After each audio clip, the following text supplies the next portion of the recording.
ఓం సాయిరామ్ సమర్థ సద్గురు సాయినాథ్ మహారాజ్ కి జై. మన సాయి బిడ్డలందరికీ నమస్కారం ఫ్రెండ్స్. ఎలా ఉన్నారండి? ఏం చేస్తున్నారు? అందరూ బాగున్నారు కదా? మన సాయినాథుని దయ వలన అందరూ బాగున్నారని, బాగుండాలని మనస్ఫూర్తిగా బాబావారిని కోరుకుంటూ ఆ సాయినాథుని కృప కరుణ కటాక్షములు మనందరిపైన నిండుగా మెండుగా ఉండాలి అని మనస్ఫూర్తిగా బాబావారిని వేడుకుంటూ ముందుగా మీ అందరికీ కూడా శ్రీరామ నవమి శుభాకాంక్షలు తెలియజేస్తూ ఉన్నాను ఫ్రెండ్స్. ఇంకా ఈరోజు సాయినాథుడు ఏమి చెబుతూ ఉన్నారంటే, బిడ్డ, ఈరోజు శ్రీరామనవమి ఎవరైతే గనక ఉదయం లేవగానే ఈ మంత్రాన్ని 21 సార్లు పఠిస్తారో నిజంగా వాళ్ళ నుండి సుడి తిరిగినట్లే వారి జీవితమే మారబోతుంది అని అర్థం తల్లి. కనుక నువ్వు అంత మాత్రమే కదమ్మా, ఈరోజు రాత్రి లోపు గనక నువ్వు ఈ వీడియో కనుక చూడగలుగుతున్నావు అని అంటే కనుక సాక్షాత్తు నిజంగా ఆ శ్రీరామచంద్రుడు నన్ను కూడా నువ్వు నేరుగా చూసినట్లే అని అనుకో అని చెప్పి అంటూ ఉన్నారు. ఎందుకు అలా అంటున్నారు, ఏం చెప్పబోతున్నారు అనే విషయాన్ని ఈరోజు వీడియోలో తెలుసుకుందాం ఫ్రెండ్స్. ఇంకా వీడియోలోకి వెళ్ళడానికి ముందుగా మన ఛానల్ ఎవరైతే కనుక కొత్తగా చూస్తున్నారో వాళ్ళు ప్లీజ్ అండ్ తప్పకుండా సబ్స్క్రైబ్ చేసుకోండి ఫ్రెండ్స్. మీ ఫ్రెండ్స్కి అందరికీ కూడా షేర్ చేయండి. మీరు ఎటువంటి సమస్యలతో సతమతమైపోతూ ఉన్నా కూడా, ఎంతమంది పరిష్కార మార్గాలు చెప్పినా కూడా మీకు మాత్రం ఎటువంటి ప్రయోజనము లేక అల్లాడిపోతూ ఉన్నాము అక్క, మాకు మీ సందేశాల ద్వారా ఏ రోజుకి ఆ రోజు మంచి మంచి సందేశం బాబావారు మాకు అందిస్తూ ఉన్నారు. మాకు ఎటువంటి సమస్యలు ఉన్నా కూడా మా ఇంట్లో అత్తా కోడళ్ళ సమస్యలు కానీ, ఎటువంటి సమస్యలు భార్య భర్తల మధ్య కానీ, లేదంటే ఇంకా పిల్లల సమస్యలు కానీ అన్నీ కూడా పరిష్కారం అనేది జరుగుతుందక్క. ఇంకా మాకు గురువారం శుక్రవారం ఏదైనా ఇలాంటి పండుగ సందర్భాలలో మాకు ఎంతో మంచి మాకు పరిహారాలు అనేది మాకు తెలియజేస్తూ ఉన్నారు. మేము అన్నీ చేసుకోవడం వల్ల మేము ఎంతో హ్యాపీగా ఉన్నామని వారి హ్యాపీనెస్ నాతో షేర్ చేసుకుంటూ ఉన్నారు ఫ్రెండ్స్. మీరందరూ ఎప్పుడు సంతోషంగా ఉండాలండి. అందువల్లనే ఇంకా ఈరోజు సాయినాథుడు మనకు ఏమి సందేశం ఇవ్వబోతున్నారు అంటే నిజంగా ఈ శ్రీరామనవమి రోజున నిజంగా అండి చాలా మంది కూడా ఎన్నో రకాల పూజలు పరిహారాలు చేస్తూ ఉంటారు. అంటే పెద్ద పెద్ద గుళ్ళకు వెళ్ళడం కానీ, ఇంటి దగ్గర పందిర్లు వేసుకుని పెద్ద పెద్ద కళ్యాణం జరిపించడం కానీ చేస్తూ ఉంటారు కదా. కొంతమందికి అలాగ చేయడం అనేది వీలవుతుంది, మరికొంతమందికి వీలు కాకపోవచ్చు. అలా వీలు కాని వాళ్ళైనా సరే మన ఇళ్లలోనే పూజలు చేసుకుంటూ ఉంటాము. పానకము వడపప్పు చేసుకుని ఆ శ్రీరామచంద్రమూర్తికి సమర్పించడం అనేది జరుగుతుందండి. అంత మాత్రమే కాదు, మనం చేయవలసిన ఇంకొక విషయం కూడా ఉంది ఫ్రెండ్స్. శ్రీరామచంద్రునికి ఎన్నో రకాల మంత్రాలు, ఎన్నో నామాలు ఉన్నాయండి. అన్నిట్లో కల్లా చాలా శక్తివంతమైన ఒక మంత్రం అనేది ఉంది. ఈ మంత్రాన్ని మనం ఈ 21 సార్లు కనుక అనుకుంటే కనుక ఈరోజు సుడి తిరుగుతుంది అని చెప్పి సాయినాథుడు మనకు తెలియజేస్తూ ఉన్నారు. ఎందువల్ల 21 సార్లు అని అంటే 21 అనేది 3 అనే సంఖ్యను సూచిస్తుంది. అంటే 2+1 అనేది 3 అనే సంఖ్యను సూచిస్తుంది. 3 అంటే నిజంగా త్రిమూర్తులని మనకి గుర్తు చేస్తూ ఉన్నట్లుగా, త్రిమూర్తులు ఎవరైతే ఉన్నారో వాళ్ళ సాక్షిగా ఆ శ్రీరామచంద్రమూర్తిని తలుచుకుంటూ, త్రిమూర్తులను తలుచుకుంటూ, సాయినాథుని తలుచుకుంటూ మనం ఈ మంత్రాన్ని అనుకుంటే కనుక నిజంగా అండి మన జీవితంలో ఉన్న కష్టాలన్నీ కూడా తొలగిపోయి అదృష్టం అనేది పట్టబోతుంది.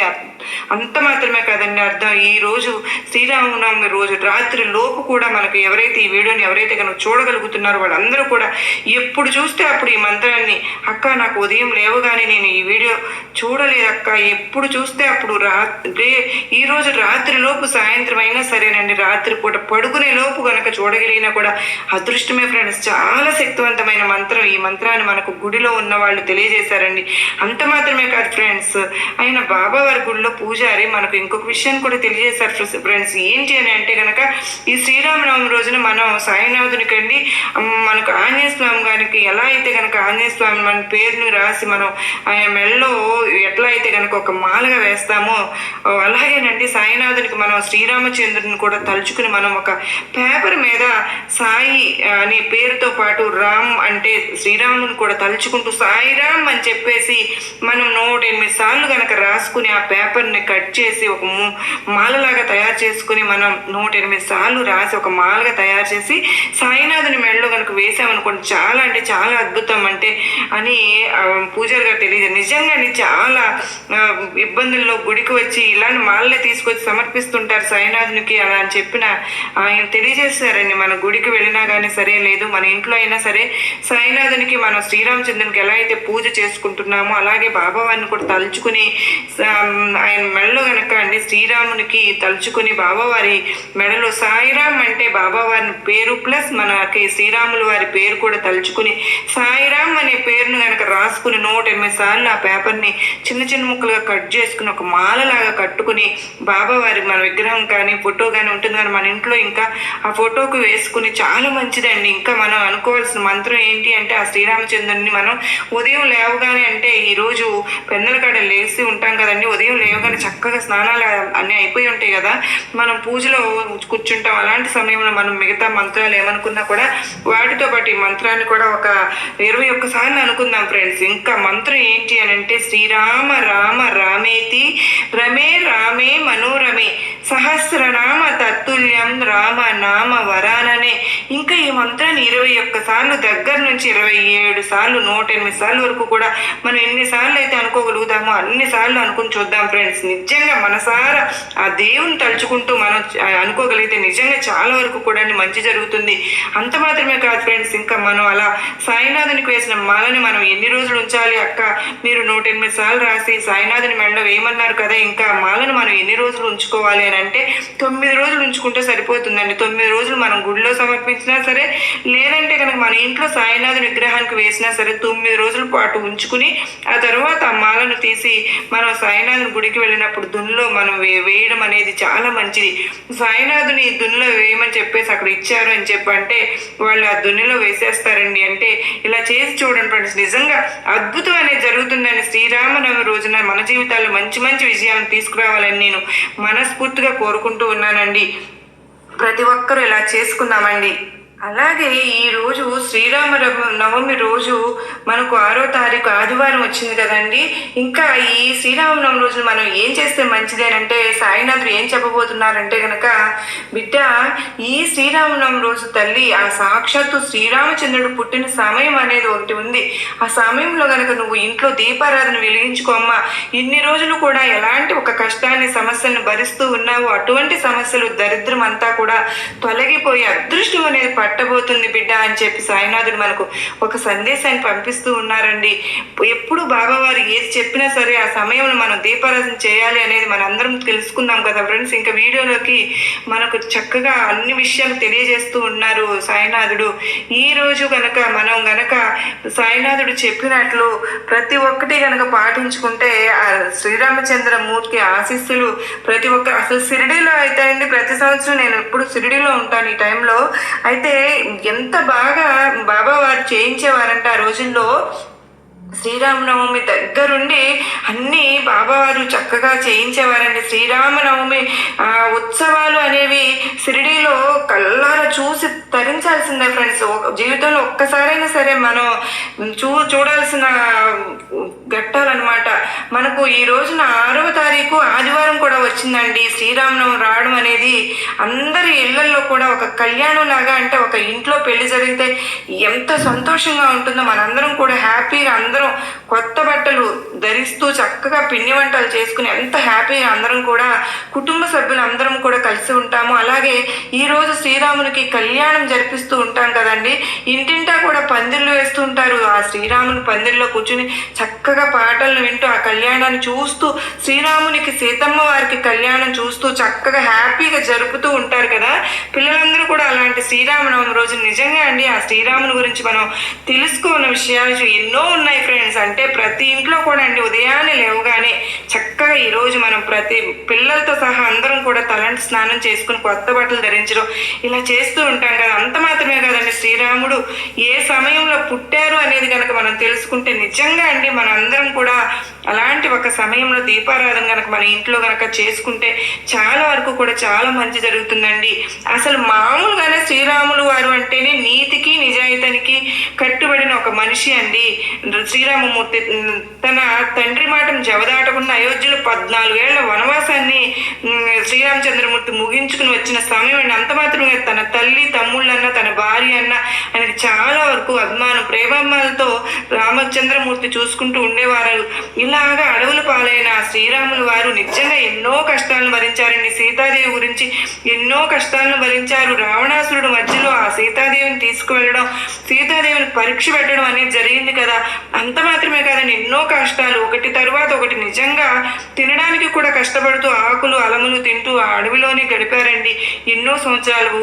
ఆ మహానుభావునికి అన్ని కష్టాలు వచ్చినప్పుడు మన కష్టాలన్నీ ఏమాత్రం అండి. అందువల్ల అలాంటి మహానుభావునికి తలుచుకుంటూ నీతి నిజాయితీకి మనందరం కూడా ఫాలో చేస్తూ ఏమాత్రం కూడా అబద్ధాలు అనేది చెప్పకుండా నిజంగా తల్లిదండ్రుల మాట అంటే శ్రీరామచంద్రమూర్తికి వేదవాక్యండి, అలాగే మనందరం కూడా ఉండాలి అని చెప్పి గుర్తు చేసుకుంటూ ఈ రోజు మనం శ్రీరామనవమి జరుపుకుందామండి. నిజంగా శ్రీరామనవమి రోజున శ్రీరామచంద్రమూర్తికి ఇష్టమైన నైవేద్యాలను చేసుకుంటూ ఉంటాం కదండి. మన ఇందరి ఇళ్లలో కూడా ఖచ్చితంగా అందరం చేస్తాం పానకం వడపప్పు అనేది. అలాగే శ్రీరామునికి నైవేద్యంగా చేసి పెట్టుకుందాం. అంత మాత్రమే కాదండి, శ్రీరామచంద్రమూర్తి పుట్టిన శక్తివంతమైన గడియలు అనేవి ఉన్నాయి కదండి. రామచంద్రమూర్తి పుట్టారు అని అంటే అసలు సాక్షాత్ ఆ శ్రీ మహావిష్ణువు 7వ అవతారంగా శ్రీరాముని జన్మదినంగా సూచిస్తూ ఉంటారని అంటే ఇలాగ పుట్టిన సమయం ఏంటి? త్రేతాయుగంలో చైత్ర శుద్ధ నవమి గురువారం నాడు పునర్వసు నక్షత్రం కర్ణాటక లగ్నంలో అండి ఈ ముహూర్తంలో రామచంద్రమూర్తి జన్మించారు. శ్రీరామచంద్రమూర్తి ఎప్పుడు జన్మించారు? అభిజిత్ అని మనందరికీ కూడా ముహూర్తం రోజు వస్తూనే ఉంటుందండి. అలాంటి అభిజిత్ ముహూర్తంలో దీపారాధన చేసుకుందామని చెప్పి మనకు ప్రతి ఒక్కరికి కూడా నేను మనవి చేసుకుంటూ ఉన్నాను, తెలియజేసుకుంటూ ఉన్నాను. అభిజిత్ నక్షత్రం అంటే ఏంటి, అభిజిత్ ముహూర్తం అంటే ఏంటి కూడా మనం తెలియజేస్తూ ఉంటాము. ఇంకా ఆ అభిజిత్ ముహూర్త సమయంలో ఆ శ్రీరామచంద్రమూర్తి జన్మించడం అనేది జరిగింది. ఇంకా ఈ రోజు మనందరం కూడా మన ఇళ్లలో ఎప్పుడు కూడా అలాంటి ఒక దీపారాధన వెలిగించుకుంటే కనుక చాలా మంచిదండి. ఇంకా అభిజిత్ ముహూర్తం ఎప్పుడు అని అంటే ఉదయం నుండి 11:45 నుంచి 12:15 వరకు కూడా అభిజిత్ ముహూర్తం అనేది ఉంటుందండి. అటువంటి సమయంలో మన ఇంట్లో కనుక దీపారాధన చేసుకుని చక్కగా వడపప్పు పానకం అనేది చేసి నైవేద్యంగా పెట్టుకుని ఒక దీపారాధన కనుక వెలిగించుకుంటే అంటే నెయ్యితో దీపారాధన, పంచముఖ దీపారాధన అయినా సరే, లేదంటే కనుక మనం మామూలుగా 2 ఒత్తులను చేసి దీపారాధన మట్టి ప్రమిదలో దీపారాధన వెలిగించుకుందాం ఫ్రెండ్స్. చాలా అంటే చాలా మంచిదండి.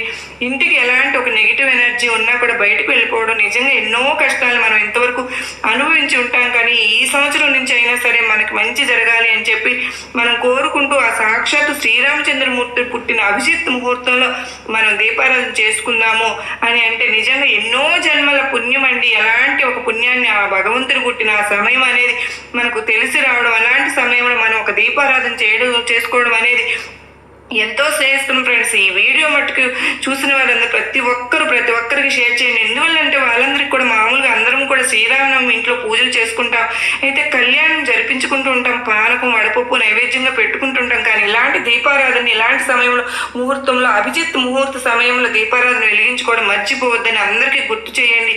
అంత మాత్రమే కాదండి, మనకు ఈ శ్రీరామనవమి చైత్ర మాసంలో అమావాస్య అంటే అమావాస్య తర్వాత 9వ రోజున వచ్చే రోజుని మనం శ్రీరామనవమిగా భావిస్తూ ఉంటాం. అందువల్ల అండి చాలా అంటే చాలా శక్తివంతమైన రోజు అండి ఈ రోజు. అందరూ కూడా ఎవరు కూడా ఆదివారం వచ్చినా కూడా ఎవరు కూడా నాన్ వెజ్ తినకండి. చాలా మంది తినరు, ఎవరైనా సరే మరిచిపోయి ఎవరు తినకండి. అందరూ కూడా రాములు వారిని తలుచుకుంటూ చక్కగా ఇంట్లో పూజలు చేసుకుంటే హ్యాపీగా సంతోషంగా ఉందాం. ఆ భగవంతుడు మనకు మన మనస్ఫూర్తిగా మనందరికీ కూడా మంచిగా రాముల వారి ఆశీస్సులు కలగాలి అని నేను మనస్ఫూర్తిగా కోరుకుంటూ కూడా ఉన్నానండి. మీరందరూ కూడా ఈ వీడియోని ప్రతి ఒక్కరికి కూడా షేర్ చేయండి ఫ్రెండ్స్. ఎందుకంటే వాళ్ళ జీవితాల్లో కూడా అందరూ హ్యాపీగా ఉంటేనే కదండి మనకంతా మంచి జరుగుతుంది. అంత మాత్రమే కాదు ఫ్రెండ్స్, మనం చిన్నప్పుడు చక్కగా రామాయణం చక్కగా విన్నాం కదండి. అలాంటి ఒక కథను మనం ఇప్పుడు కూడా ఈ శ్రీరామనవమి రోజున తెలుసుకుందాం ఫ్రెండ్స్. శ్రీరామచంద్రమూర్తి అప్పుడు అందరినీ ఎలా రక్షించారో మనల్ని కూడా అదే విధంగా రక్షించు స్వామి అని చెప్పి ఈ కథను ఎవరైతే భక్తి శ్రద్ధలతో వింటారో వారు నిజంగా అదృష్టవంతులు ఫ్రెండ్స్, వైకుంఠ ప్రాప్తిని పొందుతారండి. రాముడే పరబ్రహ్మం, రాముడే పరమ తపస్సు, రాముడే పరతత్వం, రాముడే తారక బ్రహ్మం, సర్వజీవులకు ఆధారభూతమైనటువంటి శ్రీమన్నారాయణుడే త్రేతాయుగంలో శ్రీరామచంద్రమూర్తిగా వెలిచారు. ఆ భక్తవత్సలుడు ఎంతో దయామూర్తి. పూర్వం రామాపురం అనే గ్రామంలో హనుమత్ లక్ష్మణ సమేత సీతారామచంద్రమూర్తి వారి ఆలయం ఉండేది. ఆలయం ఊరికి ఒక చివరగా పక్కన చక్కటి కోనేటితో చూడడానికి ఎంతో ఆనందంగా ఉండేది. ప్రతి సంవత్సరము శ్రీరామనవమికి ఎంతో పెద్ద ఎత్తున ఉత్సవాలు జరిగేవి. అలా ప్రతి సంవత్సరం పక్కనే ఉన్న కోనేరులో స్వామివారి తెప్పోత్సవాలు అంగరంగ వైభవంగా జరుగుతుండేవి. అక్కడే కొలువై ఉన్నటువంటి శ్రీరామచంద్రుల వారి పరివార మూర్తులు అందరూ సుందరంగా ఆ వైభవం చూడడానికి 2 కళ్ళు చాలువండి అన్నట్లు మనోహరంగా ఉండేవి. ఆ ఆలయంలోనే మల్లన్న అని ఒక పనివాడు ఉండేవాడు. ఆ మల్లన్న ప్రతిరోజు ఉదయమే లేచి ఆలయం తుడిచి శుభ్రం చేస్తూ పేదరికం వల్ల ఏమి చదువుకోనప్పటికీ అక్కడ ఆలయంలో చేరి ప్రతిరోజు ఎంతో శ్రద్ధగా ఆలయానికి సంబంధించినటువంటి పనులన్నీ చేస్తూ ఉండేది. ప్రతిరోజు ఉదయాన్నే స్వామికి నమస్కరించుకునేవాడు. భార్య కుమారుడితో కలిసి ఆలయం ఆవరణ పక్కనే ఒక గుడి ఉసలు ఉంటూ ఉండగా ప్రతి ఏడు అలాగానే ఈసారి కూడా శ్రీరామనవమి ఉత్సవాలు వచ్చాయి. ప్రతిరోజు పండుగే ఆలయం మొత్తం రంగురంగుల పూలమాలలతో అలంకరించారు. మల్లన్నకు ఒక క్షణం కూడా తీరిక లేదు. ప్రతిరోజు సాయంకాలం వేళల్లో పురాణ కాలక్షేపం జరిగేది. ఒక్కొక్క రోజు ఒక్కొక్క పండితుడు వచ్చి పురాణాల విశేషాల గురించి ఎంతో చక్కగా వివరించేవారు. నిత్యం ఎందరో భక్తులు వచ్చేవారు. మల్లన్న కూడా పక్కగా నుంచుని ఆ ప్రవచనాలన్నీ వింటూ ఉండేవాడు. నవమి నాటి ముందు రోజు సాయంత్రం పక్క ఊరి నుండి వచ్చిన శంకర శాస్త్రి అనే మహాపండితుడు శ్రీరామ నామం యొక్క విశిష్టతను వివరిస్తూ ఇలా చెబుతూ ఉన్నారు. ఈ సృష్టిలో రామనామంతో సమానమైనటువంటి దివ్యనామం మరొకటి లేదు. ఒక్కసారి రామనామాన్ని జపిస్తే ఎన్నో వేల పాపాలు నశిస్తాయి. ప్రతిరోజు ఈ దివ్యనామాన్ని జపించే వారికి సర్వ సౌభాగ్యాలు లభిస్తాయి. ఎటువంటి ఆపదలో ఉన్న ఒక్కసారి రామ అని పిలిస్తే ఆ కోదండ రాముడు వస్తాడు, తక్షణమే ఆపదల నుంచి రక్షిస్తాడు. ఇంత తేలికైనటువంటి ఇంత ప్రభావవంతమైనటువంటి నామం మరొకటి లేదు. సాక్షాత్తు పరమేశ్వరుడు కూడా రామనామాన్ని జపిస్తూ ఉంటాడు. రామనామ జపం వల్లనే ఎందరో మునీశ్వరులు తమ తమ దివ్య శక్తులను పొందారు. సర్వవేళలా మానవులకు దేవతలకు ఈ రామనామమే ఆధారమని ఆ శంకర శాస్త్రి వారి మాటలు విన్నటువంటి మల్లన్న హృదయం ఎంతో లోతుగా ఆనందంగా చాలా చక్కగా వినసొంపుగా ఉంటాయి. ఆ మాటలు ఎంతో చేస్తున్నట్టు తాకి రాముల వారి నామం ఇంత గొప్పదా అనుకుంటాడు. ఏదో చేస్తున్నాను అనుకున్నానే గాని ఇంత అద్భుతమైనటువంటి రాముల వారిని సేవిస్తూ ఉండడం నిజంగా నా అదృష్టం అనుకుంటాడు. ఆనాటి రాత్రి భోజనం చేసి కుటుంబం అంతా నిద్రపోతారు. ఒక్కసారిగా మల్లన్న కుమారుడు గట్టిగా అరుస్తాడు. ఆ అరుపుతో మల్లన్న అతని భార్య ఒక క్షణం లేచి పిల్లవాడికి ఏం జరిగిందా అని చూస్తారు. ఆ పిల్లవాడు బాధతో మెలికలు తిరుగుతూ ఉంటాడు. అంతలో ఒక పాము జరజరా పాకుతూ గుడిసెలో నుండి బయటకు వెళ్ళడం వారి కంట కనిపిస్తుంది. జరిగింది అర్థమైపోతుంది. ఆ పామే పిల్లవాడిని కాటు వేసింది. ఇంత అర్ధరాత్రి వేళ ఆ పిల్లవాడిని తీసుకుని ఎటు వెళ్ళడం అనుకుంటూ బాధపడుతూ ఉంటారు. అసలే పిల్లవాడి బాధతో కేకలు పెడుతూ కేకలే స్థితిలో ఉంటాడు. ఆ మల్లన్న దంపతులు ఇద్దరి పరిస్థితి కన్నీటి పర్యంతం అవుతుంది. అప్పుడు మల్లన్నకు ఒక్కసారిగా మనసులో సాయంత్రం వేళ శంకర శాస్త్రి గారు ప్రవచనంలో చెప్పిన మాట గుర్తుకు వస్తుంది. ఎటువంటి ఆపదలో ఉన్న రామా అంటే ఆ స్వామి కాపాడుతాడు అని చెప్పి అంటాడు కదా అని చెప్పి వెంటనే కుమారునికి పాము కాటును వేసిన చోట రామా అంటూ గట్టిగా అరుస్తూ నోటుతో ఊదుతాడు. అంటే అద్భుతం. పిల్లవాడి నొప్పి క్షణంలో మాయమైపోతుంది. పాము కాటు వేసిన చోట గాయం కూడా మాయమైపోతుంది. పాము కాటు వేసిన చోట గాయం కూడా మాయమైపోవడం చూసి వారు ఎంతగానో సంతోషిస్తారు. రామా రక్షించావా తండ్రి అంటూ ఆ స్వామిని ఎంతో కొనియాడుతారు. మరునాడు శ్రీరామచంద్ర వారి మూర్తి వారి కళ్యాణం ఎంతో ఘనంగా జరుగుతుంది. ఆనాటి నుండి ఆ దంపతులు జీవించి ఉన్నంతకాలం స్వామిని సేవించుకుంటూ గడిపి చివరికి ముక్తిని పొందుతారు. రామనామానికి ఉన్నటువంటి మహత్తు అంతటిదే. ఎవరైనా మనస్ఫూర్తిగా ఈ దివ్యనామాన్ని జపిస్తారో వారికి సకల శుభాలు కలుగుతాయి. ఎటువంటి అనారోగ్యం కలగదు. సర్వ సౌభాగ్యాలు కలుగుతాయి. పూర్వం రామశర్మ అనే ఒక మహాపండితుడు ఉండేవాడు. అన్ని శాస్త్రాల్లోనూ పాండిత్యం గడించినప్పటికీ అహంకారం అనేది ఏమాత్రము లేకుండా వినమ్రంగా నడుచుకుంటూ ఉండేవాడు. రామశర్మకు రామచంద్రుల వారంటే అపరిమితమైనటువంటి భక్తి ఉండేది. రామచంద్రుని మనసులో తలుచుకుంటూ ఉండేవాడు. తన దగ్గరకు సలహాల కోసం వచ్చే వారందరినీ రావణుని కొలుచుకోండి అని చెప్తూ ఉండేవాడు. ఎటువంటి ఆపదల నుంచి రామచంద్రుడే అని చెప్తూ ఉంటాడు. రామశర్మ భార్య పేరు వైదేహి. దంపతులు ఇద్దరు కూడా అన్యోన్యంగా ఉంటూ ఉండేవారు. వారికి ఇద్దరు కుమార్తెలు, ఇద్దరికి యుక్త వయసు వస్తుంది. ఇక నుంచి వరుడు కోసం కుమార్తెలు ఇద్దరికి వివాహం చేయాలని దంపతులు సంకల్పించుకుంటారు. ఇద్దరికి మంచి వరుడు లభించేలా అనుగ్రహించు స్వామి అంటూ స్వామిని వేడుకుంటారు. స్వామి వారి దైవాలను కొద్ది రోజుల్లోనే పెద్ద కుమార్తె వనజకు మంచి చక్కటి సంబంధం దొరుకుతుంది. ఊరికి దగ్గరలో గ్రామంలో ఉన్న వాసుడు అనే విష్ణు శ్రీనివాస వర్మది బాగా చక్కటి కుటుంబం. వారి గురించి వినే ఉంటారు. ఏ కట్న కానుకలు లేకుండా వివాహం చేసుకుంటామని చెబుతారు రామశర్మ దంపతులు. అంత చక్కటి కుటుంబంతో బియ్యం అడగడం వల్ల రామచంద్రమూర్తి అనుగ్రహంగా భావిస్తారు. వివాహానికి మంచి ముహూర్తం కూడా నిశ్చయిస్తారు. ఇక రేపే వివాహం రోజు ఉదయానికల్లా మగపెళ్లి వారి బృందం వస్తుంది. మర్నాడు ఉదయం 7 గంటలకు ముహూర్తం. రాత్రి భోజనాలు అవుతాయి. రెండు పక్కల వాళ్ళు కూర్చుని కబుర్లు చెప్పుకుంటారు. పిల్లలు అటు ఇటు పరిగెడుతూ ఆడుకుంటూ ఉంటారు. అంతలో ఉన్నటువంటి పెద్ద గాలి దుమారం లేస్తుంది. దాంతో పాటు వర్షం ప్రారంభమవుతుంది. పెళ్లి కోసం వేసిన పందిర్లు తడిసిపోతాయి. రామశర్మ గుండెల్లో గుబుళ్ళు కొరుతుంది. ఏమిటి అకాల వర్షం, అందరికీ ఎంత ఇబ్బందిగా ఉందో అని బాధపడతాడు. వర్షం ఇంకా పెద్దదవుతుంది. గాలి కూడా తోడే పక్కన ఉన్న చెట్లన్నీ ఊగుతూ ఉంటాయి. ఆ వర్షం అలా సాగితే పెళ్లి పందిళ్ళు కూడా ఇంకా ఎక్కువసేపు నిలిచేలా లేవు అనుకుంటాడు. అంతా చూసి బాధపడుతున్న రామశర్మకు ఆ రామచంద్రమూర్తి గుర్తుకు వస్తాడు. రామశర్మ మనసులో స్వామిని ఇలా ప్రార్థిస్తాడు. రామచంద్ర పరంధామ పావన నామా, ఏమిటి తండ్రి ఈ వైపరీత్యం, నేనేం పాపం చేశానని నాకు ఈ శిక్ష అంటూ బాధపడతాడు. కుమార్తె పెళ్లి నీ అనుగ్రహంతో చక్కగా ఒక వరుడితో కుదిరించి ఎంతో చక్కగా వివాహం జరుగుతూ ఉన్నటువంటి ఈ సమయంలో ఏమిటి స్వామి ఈ వైపరీత్యం అంటూ బాధపడతాడు. ఎంతో వైభవంగా జరుగుతుందని చెప్పి ఆశించాను. ఒక్కసారి ఏమిటి ఈ వాన స్వామి, ఈ సృష్టి మొత్తం నీ ఆధీనమై నీ కదా తండ్రి, దయచేసి నా మొర ఆలకించి ఈ వర్షం తగ్గిపోయేలాగా అనుగ్రహించు. నువ్వు తప్ప నాకు వేరే దిక్కు లేదు. నీవే కదా నాకు తల్లి, తండ్రి, గురువు, యజమాని, కాబట్టి నీవే నాకు సర్వస్వం తండ్రి. దయచేసి ఈ దీనుడి యొక్క మొరను ఆలకించాను పరిపరి విధాలుగా ప్రార్థిస్తాడు. భక్తవత్సలుడైనటువంటి రామచంద్రుల వారు రామశర్మ మొర ఆలకిస్తారు. అంతే ఒక్కసారిగా గాలి వాన ఆగిపోతుంది. ఉదయం ముహూర్తం వేళకు ప్రకృతి అంతా వైభవంగా ప్రశాంతంగా జరుగుతుంది. రామశర్మ దంపతులు తమను అనుగ్రహించినందుకు రామచంద్రుని ఎన్నో విధాలుగా స్తుతిస్తారు. వారి కళ్ళ వెంట ఆనంద బాష్పాలు రాలుతాయి. వనజ విష్ణు శర్మల వివాహం వైభవంగా జరుగుతుంది. కొంతకాలానికి రెండవ కుమార్తె గిరిజ వివాహం కూడా చక్కటి వరుడితో శుభప్రదంగా జరుగుతుంది.